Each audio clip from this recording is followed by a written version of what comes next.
संघानां रसानां छन्दसामपि मंगलानां च कर्तारो वंदे वाणी विनायको। आज आपके सामने मैं प्रस्तुत हुआ हूँ। संपूर्णानंद संस्कृत विश्वविद्यालय द्वारा इस कार्यक्रम का आयोजन किया है। वेद विज्ञान व्याख्यान माला जो आयोजित की है, ये महत्वपूर्ण विषय आज के समय निश्चित रूप से है। माननीय कुलपति जी राजा राम जी शुक्ल जी, जिन्होंने इसमें बहुत परिश्रम किए हैं, ऐसे डॉक्टर मधुसूदन मिश्र जी और सभी उपस्थित मान्यवर, उनको मैं नमन करता हूँ और व्याख्यान की शुरुआत करता हूँ। वैदिक वाङ्मय में बीजभूत वैज्ञानिक तत्व, यह विषय आज के व्याख्यान के लिए मैंने स्वीकार किया है। हमें ये सोचना चाहिए, वैदिक वाङ्मय ये विपुल है, इसमें बहुत से विचार निहित है, विज्ञान के बीज भी निहित है और इसलिए वेदों का महत्व भारतीय संस्कृति में निश्चित रूप से अनन्य साधारण है। हम जब भी विचार करते हैं विज्ञान का कैसे स्वरूप हो, भारतीय विज्ञान की दृष्टि और पाश्चात्य विज्ञान की दृष्टि, इनकी तुलना यदि हम करें तो समकालीन तुलना होनी चाहिए। वैदिक कालखंड में उस समय अन्य देशों में इसका विचार कैसे किया गया होगा, वैसे ही जब 19वीं सदी हो, उसके पूर्व हो, उस समय हमारे भारत में संस्कृत वाङ्मय में विज्ञान का स्वरूप जो हमें दिखता है, तो वो कैसे है, उसकी समकालीन तुलना हमेशा के लिए होनी चाहिए। लेकिन वैसे हम जब ये देखते हैं कि जो अभी विज्ञान का अभी स्वरूप हमें दिखता है, कौन सा भी ज्ञान अचानक उत्पन्न नहीं होता, उसके लिए एक परंपरा होनी चाहिए। उस जो बीज है उसका विस्तार ही आगे हो सकता है। इसलिए बीज क्या है, ये बीज हमें देखना चाहिए। जैसे अभी हमारी भारत की एक बहुत बड़ी देन है विश्व के लिए, योग, आयुर्वेद, जो व्याकरण, उच्चारण शास्त्र, और ये जो है ये महान देन सारे विश्व के लिए है। जैसे द्वे विद्ये वेदितव्ये, ये जो कहा है, दो विद्या है, उनका अध्ययन होना चाहिए। और ये जो मुंडकोपनिषद में कहा है, और ये भी है कि श्रेय और प्रेय, ये दोनों का भी विचार कैसे किया गया है हमारे भारतीय संस्कृति में, हमारे वेदों में, हमारे संस्कृत वाङ्मय में, इसका भी चिंतन निश्चित रूप से होना चाहिए। हमारे भारतीय विचारों में एक समृद्ध वाङ्मय निश्चित रूप से है। जैसे धातु विज्ञान के लिए अनेक ग्रंथों का निर्माण हुआ है, विमान विद्या हो, नौका शास्त्र हो, वस्त्र उद्योग हो, और जैसे विमान विद्या के संबंध में आश्विन सूक्त है, जैसे ऋभु सूक्त है, इसमें जो विमान का जो वर्णन किया है, वैसे ही जैसे जल में जो अगस्त्य संहिता जो है, ये इसका विचार स्रोत। वेद किसको कहते हैं? मंत्र ब्राह्मणात्मको वेदः। तो वैदिक वाङ्मय जो है उसके संबंध में आगे हम कुछ देखेंगे। जैसे गणित शास्त्र हो, उसके लिए शुल्ब सूत्र है, इसमें इसका विकास हुआ। कालगणना के संबंध में युग का जो दिया है, जैसे हमारे यज्ञों का जो स्वरूप है, जैसे नित्य कर्म के लिए अग्निहोत्र है, दर्श पूर्णमास है, चातुर्मास्य है, निरूढ़ पशुबंध है, ऐसे बहुत से उसमें हमें दिखते हैं। तो काल गणना के संबंध में है, खगोल विज्ञान के संबंध में वेदांग ज्योतिष जो हमें दिखता है, वैसे ही स्थापत्य के संबंध वास्तुस्पतीय सूक्त जो है ये हमारे अथर्ववेद में है, ऋग्वेद में है, अन्य इसमें भी हमें के संबंध में जो भिषक कहा गया है अश्विन सूक्तों में, इसका भी वर्णन हमें मिलता है। जैसे संबंध में समाज शास्त्र के संबंध में हमारा कुटुंब कैसे होना चाहिए, संगच्छध्वम संवदध्वम संवो मनांसी जानताम, ऐसे विचार जो है वो अनेक स्थान पर निहित हुए हैं। मानस शास्त्र के संबंध में इसका भी विस्तार में आगे करने वाला हूँ। तन में मनः शिव संकल्पमस्तु, तो हमारा मन जो है ये मन का परिवर्तन यदि होता है तो सारा विचार हम परिवर्तित कर सकते हैं, ये विचार हमें यहाँ दिखता है। सभा समिति इसका भी वर्णन हमें दिखता है। भृगु संहिता में कृषि शास्त्र व वैसे ही अनेक विद्याओं का वर्णन भी यहाँ हमें मिलता है। जैसे एक केवल वेदों में नहीं, वेदों में तो ये विचार आएंगे, लेकिन महाभारत में एक विचार मुझे बहुत अच्छा लगा था। वृक्षों में भी चेतना है, अचैतन्यं नैव विद्यते। सब जो विश्व जो है ये महान सिद्धांत अभी भी हम देखते हैं, क्या ये विश्व का क्या स्वरूप है, तो विश्व का स्वरूप केवल चैतन्यमय है, चैतन्य ही इसमें विश्व में है। ये जो विचार है, जैसे वृक्षों में भी चेतना होती है, इस संबंध में भृगु और भारद्वाज इनका संवाद महाभारत में आता है। भृगु ने प्रश्न पूछा है वहाँ, वृक्षाणाम नोपलभ्यन्ते शरीरे पंचधातवः न शृण्वन्ति न पश्यन्ति न गंध रसवेदिनः। चैतन्य नहीं उसमें, ऐसे भृगु ने कहा। तो उसमें उत्तर दिया है भारद्वाज ने कि नहीं, चैतन्य तो सर्वत्र निहित है। जैसे वल्ली वेष्टयते वृक्षम सर्वतश्चैव गच्छति तस्मात् तस्मात् शृण्वन्ति पादपाः, ऐसे कहकर अंत में तो उन्होंने कहा है कि ग्रहणात् सुख दुःखस्य छिन्नस्य च विरोहणात् जीवं पश्यामि वृक्षाणाम अचैतन्यं नैव विद्यते। तो सर्वत्र चैतन्य निहित है, ये विचार जो है ऐसे शब्दों में आ जाता है। तो अनेक ग्रंथ है, मुझे तो लगता है ये विचार जो है यदि हम ये ग्रंथों का ये अध्ययन कर सके तो इतना वाङ्मय हमारे पास निहित है कि उसमें अधिकता से चिंतन निश्चित रूप से होना चाहिए। मुझे वैदिक वाङ्मय में जो बीज स्वरूप ऐसे वैज्ञानिक तत्व दिखते हैं उसके संबंध में आपसे बात करनी है।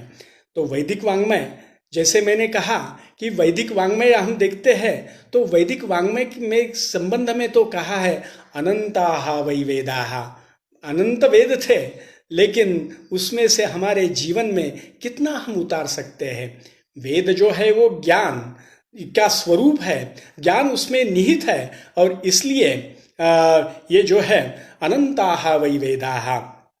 वेदों में संहिता, ब्राह्मण, आरण्यक, उपनिषद, वेदांग, शिक्षा, कल्प, व्याकरण, निरुक्त, छंद, ज्योतिष, तैसे वैसे ही उपवेद वहाँ आते हैं। महाभारत के लिए पंचमहावेदः ऐसे कहा है, और श्रुति स्मृति वेद प्रामाण्य स्वीकार करते हैं। ऐसे हमारे बाकी के दर्शन जो है तत्वज्ञान के रूप में, दर्शन के रूप में ये भी इसमें निहित होते हैं। और इसलिए ये जो स्वरूप हम देखते हैं इसमें एकेन विज्ञातेन सर्वं विज्ञातम भवति, यह हमारी आस्था है, यह हमारी निष्ठा है, क्योंकि बाह्य जगत में हम कैसे कर सकेंगे। ये दो प्रकार की प्रवृत्तियां हैं, बाह्य प्रवृत्ति जो है तो हम हमेशा के लिए बाहर का देखते रहेंगे, और एक जो है अंतर्गामी हमारा प्रवास चल रहा है। और यदि हम एकेन विज्ञातेन सर्वं विज्ञातम भवति, ये यदि हमारे पास सिद्धांत होगा तो एक का ज्ञान होने से हम अधिक का ज्ञान कैसे कर सकते हैं, ये हमारे सामने प्रश्न उठता है। और इसलिए जैसे कुछ विश्व का परिवर्तन करना है, विचारों का परिवर्तन करना है, तो इसके लिए उन्होंने कहा है कि मन जो है, तो मन का स्वरूप यदि हम मन पर यदि नियंत्रण ला सके तो ये पूरा स्वरूप जो है ये हम बदल सकेंगे। इसलिए ये जो है वेद के संबंध में जो कहा है, वेदोखिलो धर्म मूलम, धर्म का मूल है। और मनुस्मृति में तो कहा है कि सर्वज्ञानमयो ही सहा, इतनी निष्ठा हमारी है जो स्मृतियां हैं। और भारतीय जो कहलाता है कि वेदों पर निष्ठा होनी ही चाहिए। और वेद कैसे हैं? सर्वज्ञानमयो ही सहा, सर्वज्ञान इसमें निहित है, ये हमारी श्रद्धा है। और श्रद्धा केवल नहीं, ये इसकी अनुभूति भी होनी चाहिए। अनुभूति लेने से ही इसका स्वरूप निश्चित रूप से हम बता सकेंगे। आधुनिक काल का ज्ञान जो है तो कैसे हो सकेगा?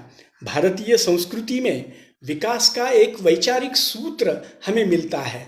जैसे मूल है तो वेद मूल है, ये जैसे हम कहते हैं तो बीज रूप में इसमें कुछ विचार निहित है। उन विचारों का विस्तार आगे आया है, आगे चला है। इसलिए वैचारिक विकास है, और वैचारिक विकासों का मूल वेद है। दुनिया बदल रही है, अनेक प्रश्न हमारे सामने उठ रहे हैं। दुनिया बदलती है, लेकिन दुनिया बदलने से भी मानवीय मन जो है वो जैसे वेद काल में था वैसे ही अभी भी है। और यदि हमारी समस्याएं जो है इसके परिवर्तन करना है, समस्याओं से बाहर आना है, तो इसके लिए क्या करना पड़ेगा? तो हमारा मन बदलना पड़ेगा। यही मैं कह रहा था कि मन में के लिए, क्योंकि मन जो है ये मूलगामी विचार यहाँ हमारे वेदों में निहित है।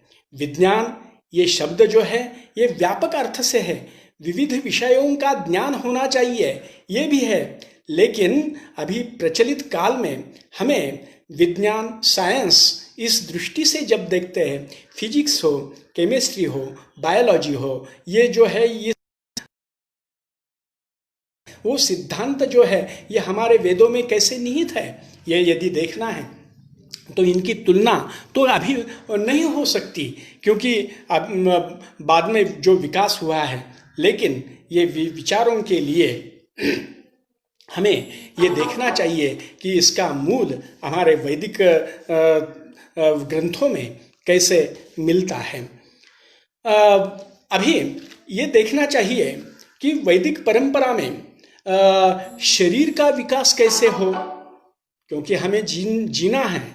तो जीने के लिए ये क्या शरीर, मन, वाणी और आत्मा, इनका विकास कैसे हो, ये मूलभूत विचार जो है ये हमारे ग्रंथों में, वैदिक ग्रंथों में आया है।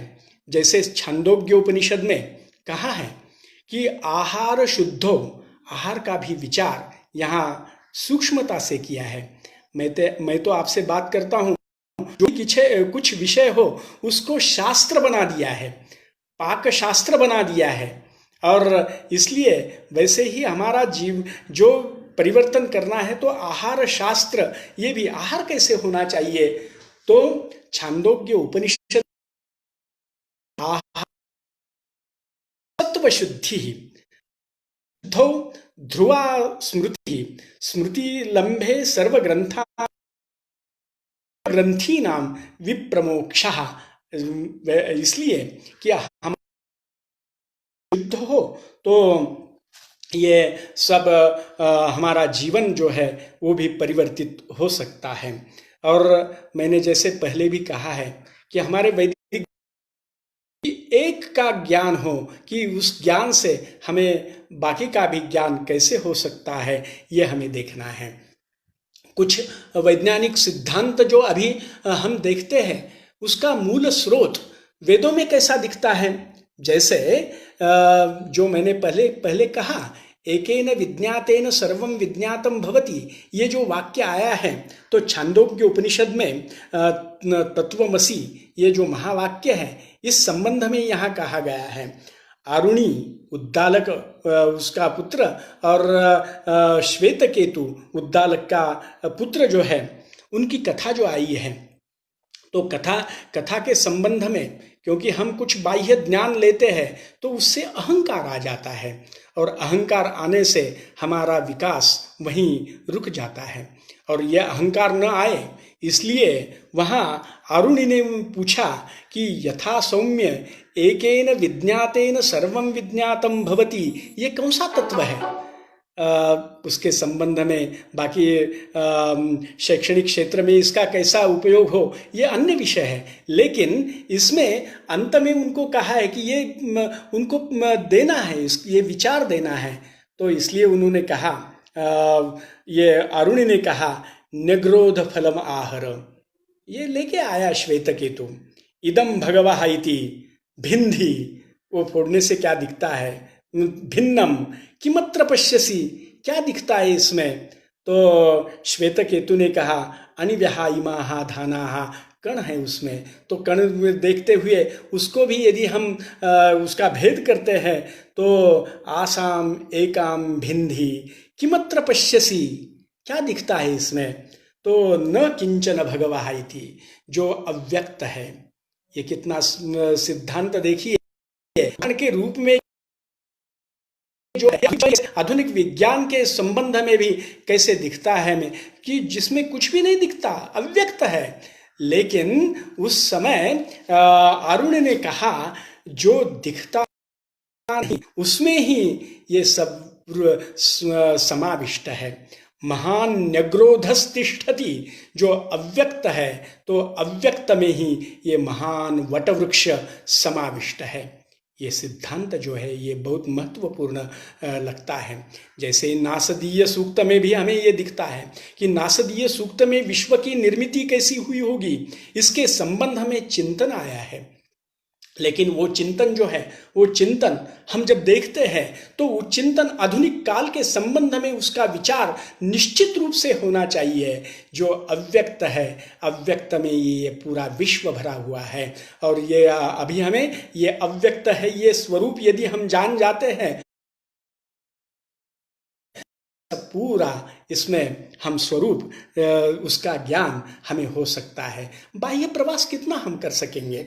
और इसलिए यही विचार जो है, जो इससे पहले का जो उपनिषद है, ईशावास्यमिदं सर्वं यत्किंच जगत्यां जगत, ये देखिए कि जगत ये स्वरूप ही जगत की व्युत्पत्ति है कि गच्छति इति जगत, जो जिसमें हमें दिखता है कि गतिशील है। ये सारा विश्व जो है ये गतिशील है और गच्छति जगत की व्युत्पत्ति जिस दृष्टि से दी है, जो स्थिर और चर है, इसके ये सब जो है ईशावास्य जो अंतिम शक्ति है, जिसको हम किसी नाम से पुकारेंगे, जो E is equal to mc², E energy, ये अभी हमें देखना चाहिए।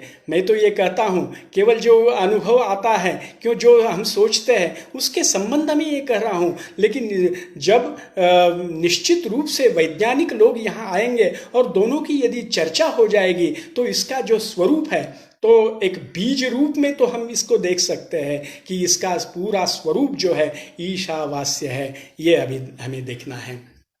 जैसे पूर्णमदः पूर्णमिदं, ये भी सिद्धांत इस दृष्टि से ही महत्व रखता है। अणोरणीयान महतो महीयान, यह सिद्धांत जो है ये अभी आधुनिक विज्ञान संबंध में यही देखेंगे हम कि जैसे अणोरणीयान कितने हम सूक्ष्मता के ओर जा सकेंगे, और महतो महीयान कि जहाँ प्रकाश हमारे पृथ्वी पर आने के लिए हजारों साल लगते हैं, इतने अंतराल के और उससे भी आगे ये सब विश्व का स्वरूप है। लेकिन महतो महीयान ये इसका स्वरूप है। इसका निश्चित रूप से ये क्योंकि अनुभव के दृष्टि से लिया है, जो ध्यानावस्था में जाकर उसका चिंतन करके इसका स्वरूप हमारे ऋषि मुनियों ने किया होगा, लेकिन इसका चिंतन होना चाहिए।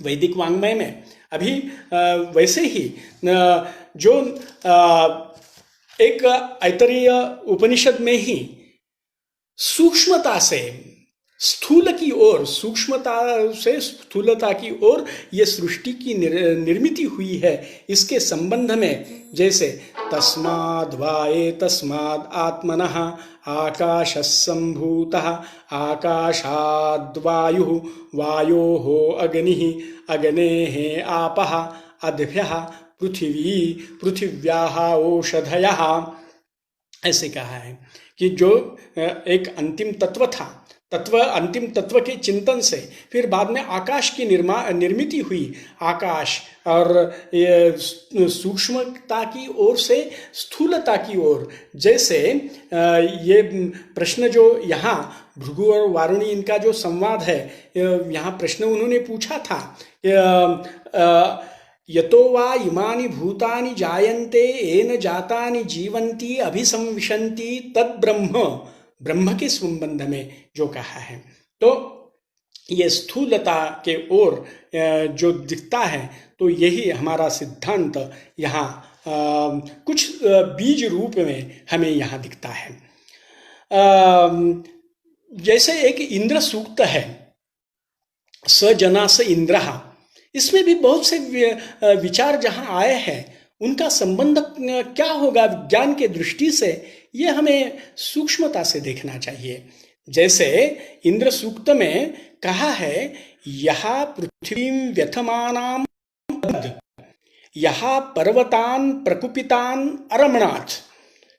सृष्टि जब निर्मिति हुई, महास्फोट जहां हुआ और पृथ्वी के इसमें अनेक परिवर्तन होने लगे, तो इसका कुछ यहाँ विचार होगा या नहीं, इसका चिंतन थोड़ा होना चाहिए।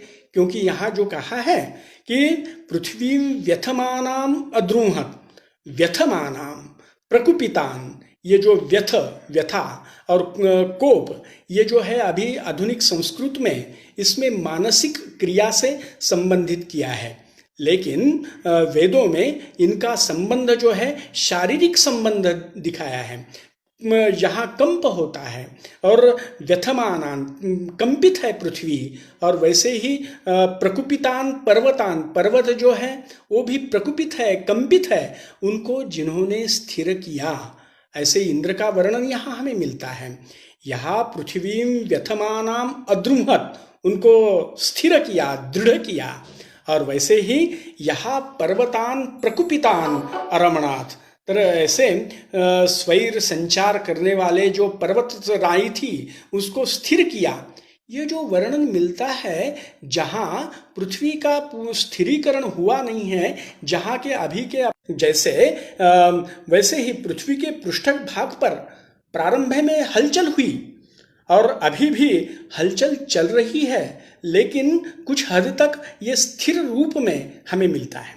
विशाल भूखंड पहले एक ही था, लेकिन बाद में उसका विलगीकरण हुआ, और ये होने के बाद जो स्थिर हुआ, तो ये जो अवस्था है उसका कुछ तो भी विचार यहाँ होगा, या ये हमें देखना चाहिए। पृथ्वी की स्थिर होने की प्रारंभिक अवस्था इसमें कही गई होगी। ऐसे ही इस सूक्त में ही एक मंत्र में ऐसे कहा है, एने इमा विश्वा च्यवना कृतानि, किया, और वैसे ही कि अपने सारा विश्व स्वस्थान से विचलित हो रहा है, इसमें परिवर्तन हो रहा है, ये विचार यहाँ दिखता है। यो अश्मनोः अंतः अग्निंजजान, किया कि दो क्षण से अग्नि उत्पन्न होता है, और का सूचन इस मंत्र में किया है। अश्मनोः, इसका अर्थ जो मेघ जो है, ये अर्थ में लिया है। विज्ञान का जैसे ये जो विचार जो है, विचार विज्ञान पूर्व विज्ञान, इस दृष्टि से इसको हम देख सकते हैं।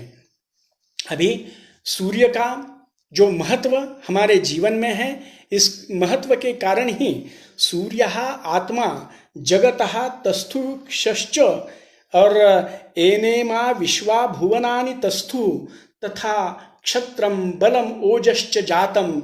सूर्य प्रकाश का महत्व जो है इसमें कहा है, क्योंकि अभी भी हमें डी जीवन सत्व प्राप्त करने के लिए सूर्य प्रकाश की अवस्था निश्चित रूप से होती है।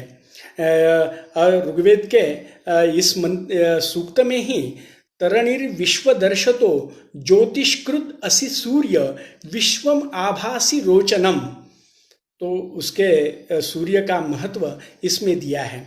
इस संबंध में सायणाचार्य ने कहा है कि सूर्य का प्रकाश जो है उसका वेग कितना होगा। आधुनिक विज्ञान में इसका संबंध कैसे हो ये देखना आवश्यक है, लेकिन इसमें कहा, सायणाचार्य ने कहा था योजनानाम सहस्रम, यानी कितना वेग है हमारे एक क्षण के लिए। जैसे योजनानाम सहस्रम द्वे द्वे शते द्वे च योजने एकेन निमिषार्धेन क्रममाणः नमोस्तुते। इसको नमन करता हूँ, ऐसे वहाँ कहा है। तो निमिषार्धेन, आधे निमिष में इतना इसका प्रवास होता है। इस दृष्टि से अभी ऐसे तो अनेक विचार वेद चिंतन करेंगे, इसके संबंध में राज्य शास्त्र के संबंध में भी बहुत विचार इसमें के संबंध में आया है। और मुख्य रूप से आयुर्वेद का स्वरूप जो है ये ऋभु देवता, अश्विनी देवता हो, उनका तो संबंध में साक्षात रूप से औषधि विज्ञान के संबंध में आता है। और अनेक औषधियों का उल्लेख भी हमें ऋग्वेद में बहुत्र मिलता है। तो अथर्ववेद में चिकित्सा विज्ञान ये हमें निश्चित रूप से स्पष्टता से वहाँ दिखता है। अथर्ववेद का नामांतर ही भैषज्य वेद ये किया है। विश्व के लिए एक अथर्ववेद की बहुत बड़ी देन है। जैसे डॉक्टर थिटे, इन्होंने मेडिसिन, इस पर एक ग्रंथ लिखा है वेदों में, कैसे मेडिसिन के संबंध में विचार आए हैं, इसका वहाँ संदर्भ हमें मिलता है। डॉक्टर काशीकर जी ने भी इस पर कुछ लिखा है।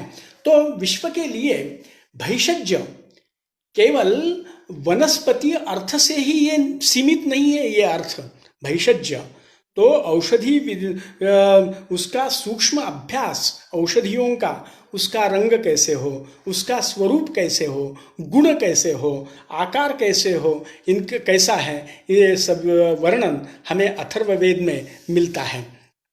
अथर्ववेद में जल चिकित्सा के संबंध में विचार आया है, औषधि चिकित्सा के संबंध में विचार आया है, और शल्य चिकित्सा के संबंध में भी कुछ विचार यहाँ हमें मिलते हैं। इसका संकलन होना चाहिए, क्योंकि जितना हम इसका चिंतन करेंगे नए नए निश्चित रूप से आगे आएंगे। अथर्ववेद का महत्व ये जो है, जल जो है, जल के संबंध में तो ऋग्वेद में हो, अन्य जगह पर हो, जल का महत्व बहुत आया है, बहुत स्थान पर आया है। जल जो है वो बलवर्धक है, सौंदर्यवर्धक है, हृदय रोग विनारक है, विनाशक है। तो इसमें कहा है आपो अग्रम दिव्या औषधया, तो दिव्य है ये जो आप है, जल जो है वो दिव्य है।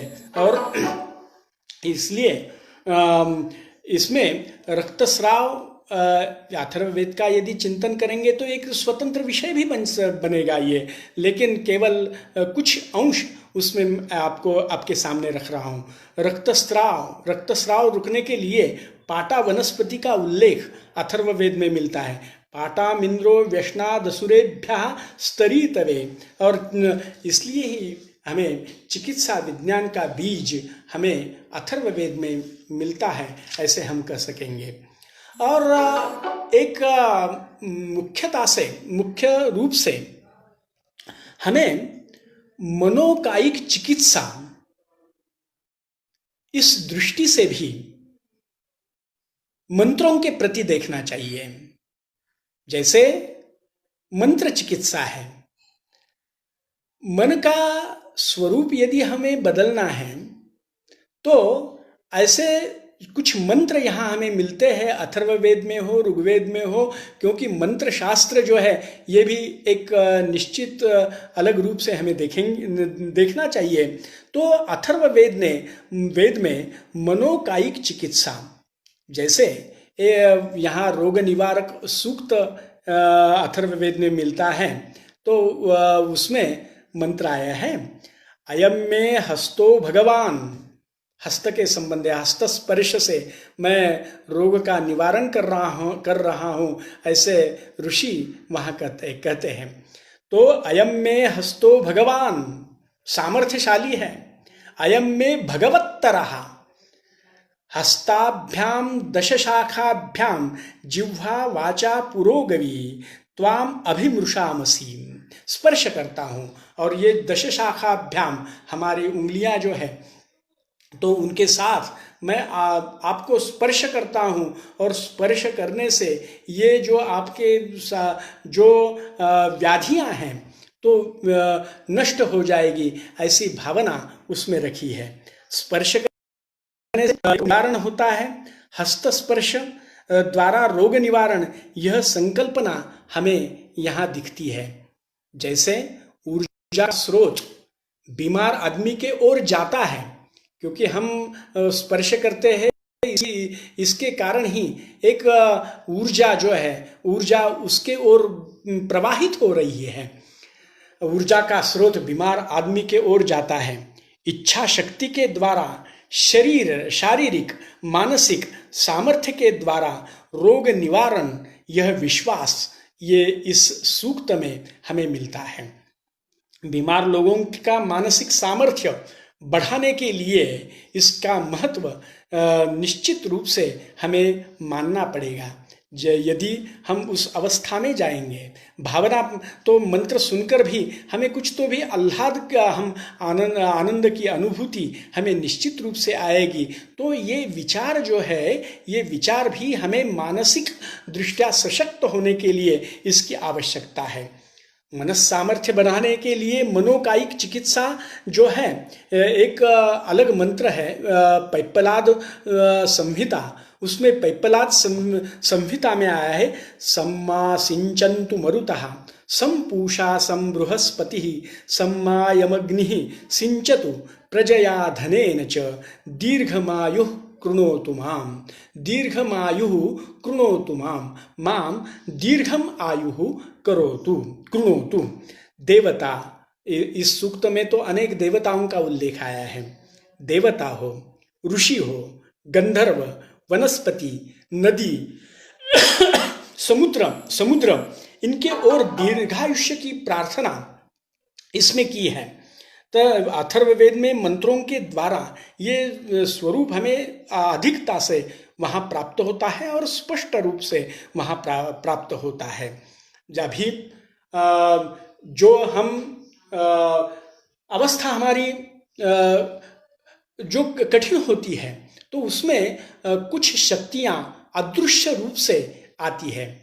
अभी इसका संबंध तो मैं कोरोना से वगैरह नहीं लगाने वाला, लेकिन जो वेदों में रुद्र सूक्त जो है आया हुआ, तो उसमें हमें ये दिखता है कि रुद्र का अनेक स्वरूप जो कहा है, इसमें सहस्राणि सहस्रशः ये रुद्रा अधिभूम्याम, वैसे ही जो अंतरिक्ष में है, जो सर्व दिशाओं में है, तेषां सहस्र योजने धन्वानि तन्मसि।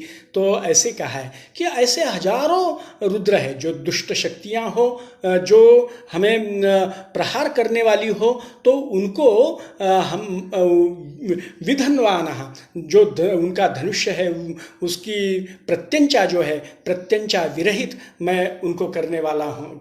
सहस्र योजने दूर रखने के लिए प्रार्थना यहाँ की है। तो ये दुष्ट शक्तियाँ जो है, तो दुष्ट शक्तियाँ छिद्र प्रहारिणः, छिद्र प्रहार करने वाले हैं। तो ऐसी दुष्ट शक्तियां अदृश्य रूप से हम पर प्रहार करती है, तो उनसे हमारा रक्षण होना चाहिए। और ये रक्षण होने के लिए ये प्रार्थना यहाँ की गई है। जैसे अभी ये तो हमें दिखता है, वैसे ही वेदों में धातु विज्ञान के संबंध में कुछ विचार हमें मिलते हैं। जैसे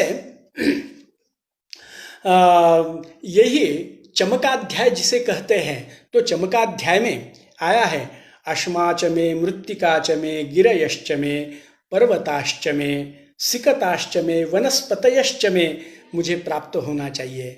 मेरा भौतिक जीवन जो है वो भौतिक जीवन तो समृद्ध होना ही चाहिए, क्योंकि धर्म इसे ही कहते हैं, यतः प्राणिनाम साक्षात अभ्युदय निश्रेयस। अभ्युदय भी होना चाहिए, ये विचार हम कभी भी भूलेंगे नहीं, क्योंकि ऋषि ये शब्द जो है ये गति से आगे चलता है, कोई जो पुरोहित जो आगे चलता है, इसलिए ही ये शब्द यहाँ कहे हैं। तो जीवन में हमें जिजी विषय शतम समाहा, ये इच्छा शक्ति वेदों में तो प्रत्येक स्थान पर निहित जो यज्ञ है, ये यज्ञ का भी यही स्वरूप है। हमें ऐहिक समृद्धि चाहिए, यही प्रार्थना इसमें की गई है। तो ये सूक्त में ऐसे तो कहा है, ये हमें सब प्राप्त होना चाहिए। और इतना ही नहीं, आगे जो कहा है, हिरण्यंच में मुझे सोना चाहिए, अयश्च में लोह जो है, श्यामंच में लोहंच में ताम्र जो है, ये मुझे चाहिए। तो ऐसे अनेक धातुओं का उल्लेख वहाँ मिलता है। वैसे ही यज्ञों में अनेक पात्र वहाँ होते हैं, अनेक अलंकारों का भी उल्लेख यहाँ हमें मिलता है। तो ऐसे धातुओं का ज्ञान, धातुओं का कैसे अलंकार बनाए, इसका स्वरूप कैसे हो, ये सब हमें वेदों में निश्चित रूप से दिखेगा। और ये यजुर्वेद और ये अंत में तो कहा है, यज्ञेन कल्पताम, ये सब जो है ये हमें यज्ञ से जुड़ना है, यज्ञ से हमें ये सब प्राप्त होना चाहिए, ऐसी कामना। क्योंकि यज्ञ संस्कृति का भी यदि हम चिंतन करते हैं तो इसका विज्ञान का एक अलग स्वरूप इसमें हम पा सकते हैं। तो इसलिए हमारे सब ये ग्रंथों का चिंतन निश्चित रूप से अच्छी तरह से होना चाहिए। ये धातुएं अभी मैंने जो कही है, तो इनके पात्र बनाने हैं। और जैसे एक हमेशा सोरोदित यद्रोदित तद्रुद्रस्य रुद्रत्वम बर्हिषि रजतन्न देयम, तरी रजत का जो उल्लेख हमें वहाँ मिलता है। तो अभी ये धातु के संबंध में हमें यहाँ दिखता है। और मैंने जो पहले कहा था प्रारंभ में कि गणित के संबंध में, जैसे लीलावती वगैरह तो बाद में आए हैं, लेकिन इसका स्वरूप हमें शुल्ब सूत्र में दिखता है। शुल्ब सूत्र में, क्योंकि एक हमें ये देखना चाहिए कि जो हमारा विकास होना है, तो उसका संबंध मानव के जीवन में परिवर्तन कैसे हो सकेगा, इस दृष्टि से किया गया है। जैसे गणित के संबंध में अभी मैंने कहा याजुष ज्योतिष, क्योंकि जो शिक्षा कल्प व्याकरण निरुक्त छंद ज्योतिष, तो ज्योतिष का विकास भी इस दृष्टि से ही हुआ है। क्योंकि हमारे समृद्ध तो ज्योतिष के संबंध में याजुष ज्योतिष में कहा है कि गणित शास्त्र का महत्व, और यज्ञ में अनेक प्रकार की चितियां बनाई जाती है, उसका स्वरूप कैसे हो, उसकी वेदियां बनाई जाती है, तो उसका भी कैसे हम भूमि के दृष्टि से कैसे देख सकेंगे। तो याजुष ज्योतिष में कहा है, यथा शिखा मयूराणाम नागानाम मनयो यथा तद्वत वेदांग शास्त्राणाम गणितम मूर्ध। ये सर्व जो शास्त्र है उसके मूर्धन्य ये गणित शास्त्र है। तो गणित शास्त्र का महत्व यहाँ दिया है। तो गणित शास्त्र के संबंध में अनेक संख्याओं का ज्ञान जो है, तो संख्याओं का ज्ञान हमारे वेदों में मिलता है। जैसे 1 से 9 तक संख्या जो है, और पूर्णमतः ये शून्य के संबंध में भी विचार जो है ये हमारे वेदों में कैसे आता है। तो ये देखिए, क्योंकि रुद्र में ही जैसे यजुर्वेद में अंकगणित के संबंध में सविता प्रथमे अहन अग्निर्द्वितीये वायुस्तृतीये आदित्यश्चतुर्थे चंद्रमाः पंचम ऋतुः षष्ठे मरुतः सप्तमे बृहस्पतिः अष्टमे मित्रो नवमे वरुणो दशम इति एकादशे विश्वे देवा द्वादशे, ऐसे संख्याओं की गणना वहाँ की गई है। वैसे ही एकाच में तिस्रश्च में, तो ये संख्याओं का भी यहाँ उल्लेख अपने वेदों में, यजुर्वेद में यहाँ दिखता है। तो 1 से 9 तक और शून्य के अंकों की खोज जो है वो भारत में, ये विचार जो है ये भारत में है, और इसलिए हम अनंत गणना कर सकते हैं। एक इस विचार के देखने से हमें ये मिलता है। यजुर्वेद में दशगुना संख्या जो है उसके संबंध में 1, दश, शत, सहस्र, अयुत, न्यूत, ऐसी अनेक संख्याओं का कितना हम का देख सकते हैं, परिचय करा सकते हैं। ये इस अंक के दृष्टि से भी हम विचार इस दृष्टि से कर सकते हैं। अभी मुझे एक इस संबंध में यही कहना है, शास्त्रों का विकास वेदों के बाद वेदों का मूलाधार स्वीकार करते हुए इसका हुआ है। अनेक शास्त्रों के, रसायन शास्त्र के संबंध में हो, गणित शास्त्र के संबंध में हो, और मयमतम हो, ऐसे अनेक ग्रंथ भी इसमें इसका विकास अनंतर के काल में हुआ है, में दिखता है। हमेशा हमें यह प्रश्न आगे पड़ता है, प्रतिबिंबित जो विचार है ये आधुनिक विज्ञान के लिए भारतीय विचारों की परंपरा जिसमें हो उसका बीज वेदों में है। इसके द्वारा भारतीय शास्त्र परंपरा का निर्माण इस द्वारा ही हुआ है। सूक्ष्मता से वेदों का अध्ययन यदि हम करेंगे तो वाङ्मय में, क्योंकि एक स्थान पर ही हमें ये सब विचार मिलेंगे ऐसे नहीं, लेकिन इसके लिए हम एक एक विचार करके उसका यदि चिंतन करेंगे तो सूक्ष्मता से इसका, इस वाङ्मय का, वेद वाङ्मय का इतस्ततः फैले हुए वैज्ञानिक विचारों का यदि संकलन हो सकता है तो हम इससे कुछ अधिक रूप से प्रतिपादन इसका कर सकते हैं। और ये जो है ये कैसे होना चाहिए, तो परंपरा से, श्रद्धा युक्त भावना से जिन्होंने वेदों का अध्ययन किया है, क्योंकि मैं वेदों की जो पाठशालाएं जो है वहाँ भी बहुत जगह पर गया हूँ। हमारे वैदिकों ने कितनी निष्ठा से वेदों का संरक्षण किया है, और संरक्षण अपना जो सर्वस्व जीवन है वो व्यतीत किया है। इतना परिश्रम उसमें करते हुए एक ही उसमें था, निष्कारणः षडंगः वेदः अध्येय ज्ञेयश्च। इसमें कुछ लाभ हो या न हो, ज्ञान की प्राप्ति ऐसी होती है।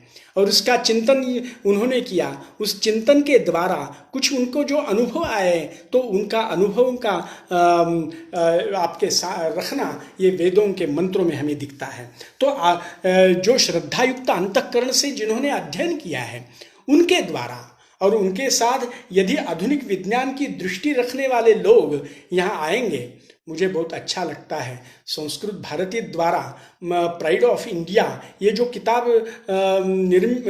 लिखी है तो उसमें बहुत से ये शास्त्र जो है उनका स्वरूप हम उसमें देख सकते हैं। ऐसे लोग जो है जिनको आधुनिक विज्ञान के दृष्टि से इसका महत्व है, ऐसे लोगों ने इसमें लिखा है। तो ये भी हमें देखना आवश्यक है, क्यों कैसे इसमें विचार आए हैं। वेदों का भी चिंतन होना चाहिए। तो ऐसे लोग एक परंपरा से जिन्होंने अध्ययन किया है, वो परंपरा से अध्ययन किए हुए लोग और आधुनिक विज्ञान की दृष्टि होने वाले लोग एक साथ आकर इस पर चिंतन कर सकते हैं। कौन सा भी विषय जो है, मैंने जो कहा था कि ग्रह ताराओं का निरीक्षण अच्छी तरह से यहाँ हुआ है। समुद्र पर संचार जो है, वो समुद्र पर संचार हमें वैदिक ग्रंथों में इसके बहुत से उदाहरण हमें मिलते हैं। प्रासाद की मंदिर का निर्माण जो है वो कैसे हो सकता था, रचना कुशलता से यहाँ की गई है। औषधियों का निर्माण यहाँ हुआ है।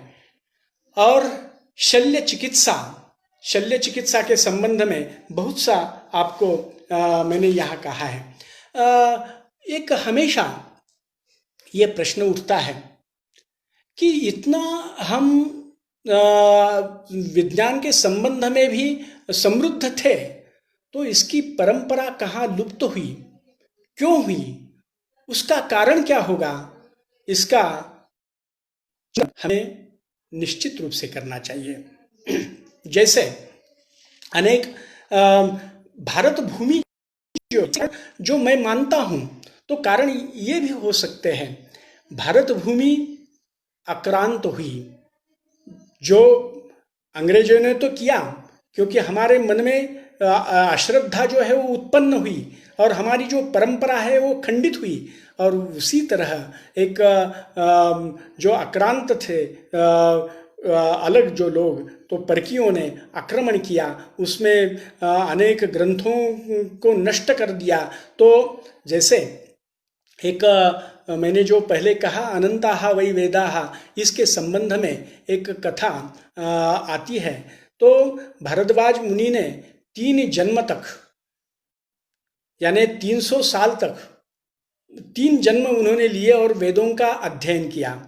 तो उसके बाद इंद्र प्रसन्न हुए और भारद्वाज से पूछा कि अभी और 1 जन्म आपको मिलेगा, तो आप क्या करोगे?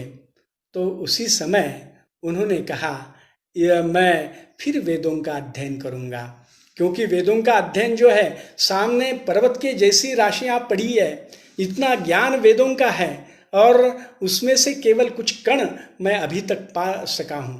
तो ज्ञान की निष्ठा कैसी होनी चाहिए, ये इसमें दिखता है। तो ऐसे वेदों के इसमें जो हमारे आक्रांत जो लोग थे, उन्होंने नष्ट कर दिए, जला दिए, और इससे बहुत सा ज्ञान जो है इसमें नष्ट हुआ है और परंपरा खंडित हुई है। और इस कारण ही परंपरा खंडित हुई। और जैसे वैज्ञानिक साधन थे, रसरत्न समुच्चय इस ग्रंथ में अनेक पात्र निर्माण के संबंध में कहा है। शल्य चिकित्सा, इसके लिए अनेक प्रकार की वहाँ साधन उत्पन्न किए हुए हैं। तो ये होते हुए भी कुछ काल के बाद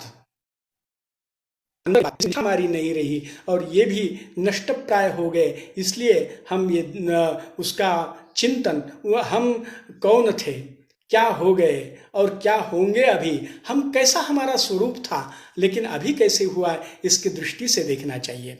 तो भौतिक वस्तुएं, मैं ये कहने का प्रयास कर रहा हूं,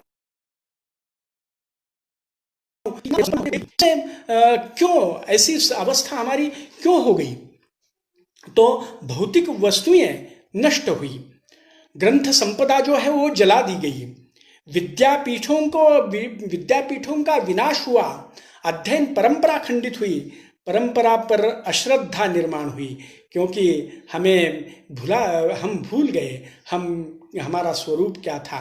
क्योंकि वेदों के प्रति हमारी निष्ठा जो है वो भी नहीं रही, तो इसलिए यह अश्रद्धा निर्माण हुई। और इतना ही नहीं, तो काल के गर्भ में हमारी प्रतिभा जो है वो भी नष्ट हुई। और इस कारण हम हमारी परंपरा से दूर चले गए और शास्त्र परंपरा, अनेक शास्त्रीय ग्रंथ समझकर उसका उपयोजन आधुनिक संदर्भ में होना चाहिए। मैं जानता हूँ कि इस व्याख्यान से हमें कितना मिलेगा, ये बात दूर है, लेकिन इतना तो है, निश्चित रूप से है कि इसका अधिकता से विचार होना चाहिए और शास्त्रों में नवीन रूप देने में हम असमर्थ बने, क्योंकि केवल उसी के पास रहकर नहीं चलेगा, उसमें अधिकता से कुछ हम कर सकेंगे, आगे उसमें कुछ दे सकेंगे तो उसका उपयोग निश्चित रूप से होगा। समृद्ध संस्कृति का सर्वोच्च फल काव्य स्वरूप है, तत्वज्ञान है। अभी हम देखते हैं हमारे संस्कृति में काव्य का निर्माण कितना हुआ है, तत्वज्ञान का निर्माण कैसे हुआ है, और ये कैसे हो सकता है कि जहाँ भौतिक समृद्धि थी, हम समृद्ध थे, इसलिए शांत दृष्टि से इसका निर्माण कर सके। यही इसका बड़ा प्रमाण हम मान सकते हैं, क्योंकि कालिदास का काल हो, उसके पूर्व भी हो, लेकिन उसमें जो निर्माण हुआ है काव्य का, तो ये काव्य के दृष्टि रूप से हम भौतिक समृद्धि भी थी। तो हमारे इसमें समृद्धि से हम अनुमान लगा सकते हैं कि हमारा भौतिक जीवन भी समृद्ध था। शास्त्र के द्वारा हम निश्चित रूप से परिपूर्ण थे और वेदों में जो विचार है उनका संकलन होना चाहिए, और केवल एक एक ग्रंथ लेकर यदि उसका भी हम चिंतन करते हैं तो उस चिंतन के द्वारा निश्चित रूप से हम आगे चल सकते हैं। मैं आप सभी को, क्योंकि अभी सामने मेरे बहुत से परिचित लोग भी दिख रहे हैं, ये सब अनुभवों को मैं नमस्कार करता हूँ और मुझे आपने यहाँ निमंत्रित किया और इस विचार प्रस्तुत करने की जो अनुमति दी, इसलिए मैं आप सभी को बहुत बहुत धन्यवाद देता हूँ। नमो नमः। नमस्कार।